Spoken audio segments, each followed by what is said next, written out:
안녕하십니까. 이영돈의 굿모닝 LA 시작합니다. 오늘도 실업수당과 또 연방구호기금에 대한 이야기로 시작하겠습니다. 현재 뉴욕, 캘리포니아를 포함해서 26개의 스테이트가 실업수당 승인을 받았습니다.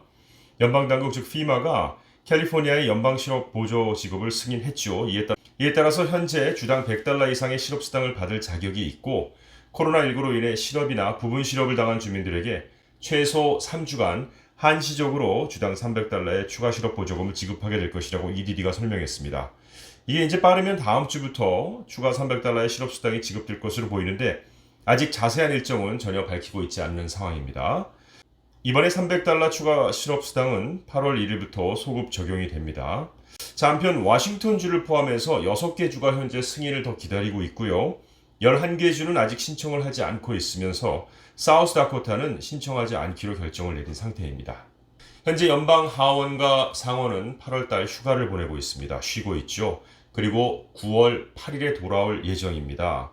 자, 그런 가운데 주말에 백악관이 전격 협상을 시도하면서 국민에게 $1,200 지급 지원 등 합의 부분부터 처리하자고 민주당에 제안을 했는데 민주당 지도부는 사전 약속이 안 돼서 만나지 못했다면서 패키지 전부를 일괄 타결해야 한다고 맞서고 있는 상태입니다.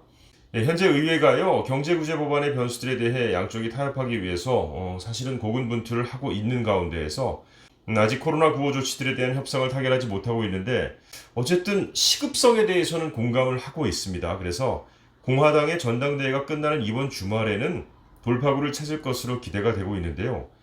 이 미 국민들에게 $1,200씩 직접 지원하고 연방실업수당을 장기 연장하면서 중소업체 무상 지원인 PPP 프로그램 등에 대해서는 합의하고 있음을 부각시키고 있어서 곧 최종 접점을 찾을 것으로 보입니다. 어느 정도 희망적인 소식이라고 볼 수 있겠는데요. 조금만 더 자세히 일정을 살펴보면 노동절 직후인 9월 8일 주간에 코로나 구호 패키지가 최종 확정돼서 2억 명에 가까운 미국민들에게 1인당 $1,200, 4인 가정 $3,400씩 9월 23일부터 입금받게 될 것으로 예상을 하고 있습니다. 이것은 어디까지나 예상입니다. 또한 실업급여도 8월 1일자로 소급해서 연말까지 지급하게 될 것으로 예측을 하고 있습니다.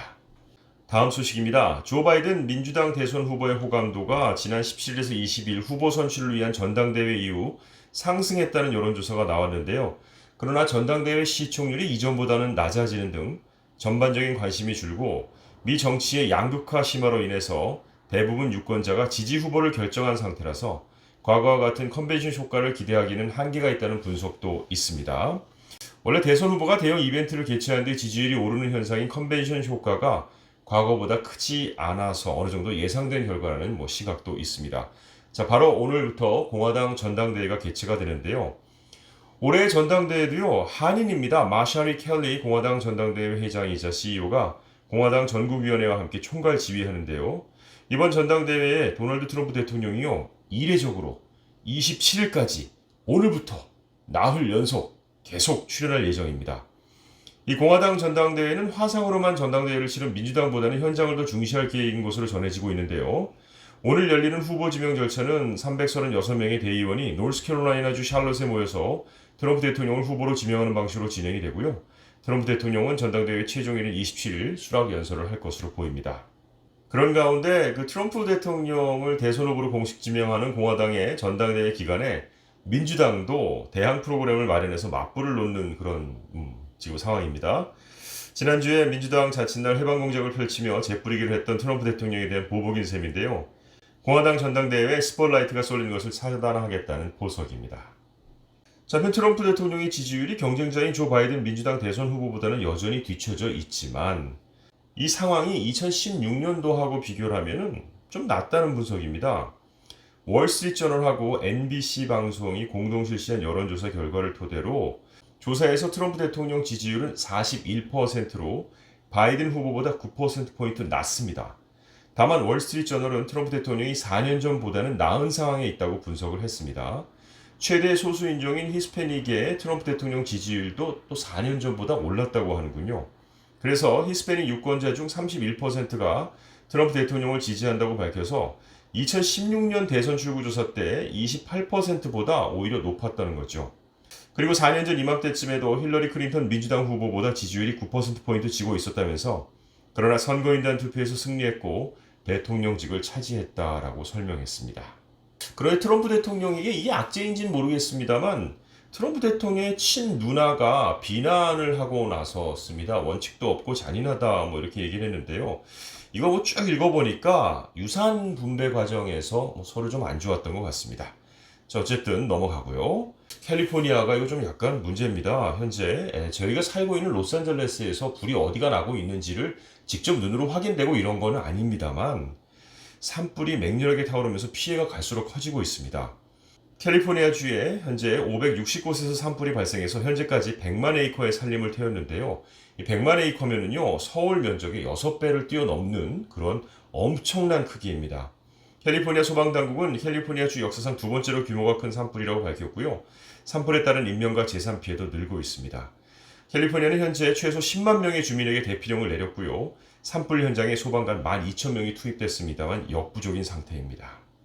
자, FDA가 어제 신종 코로나 바이러스 감염증에 걸렸다가 회복한 환자의 혈장을 이용한 치료를 긴급 승인했습니다. 혈장 치료죠.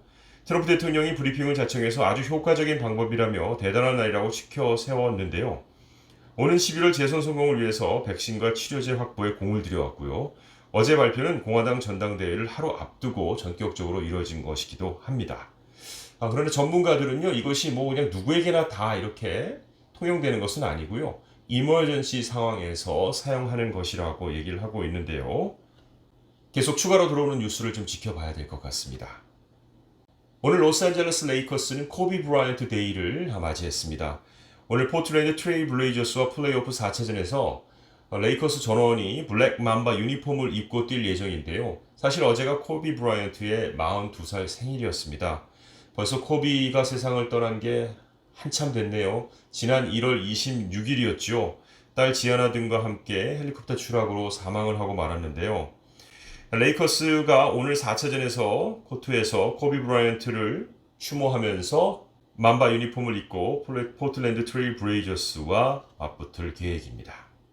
네, 월요일이라 뉴스가 굉장히 많았고 뉴스를 정리하고 또 준비한 뉴스 가운데 다 전해드리지 못한 뉴스도 많이 있습니다만 오늘 순서는 여기서 모두 마치도록 하겠습니다. 함께해 주신 여러분 고맙습니다.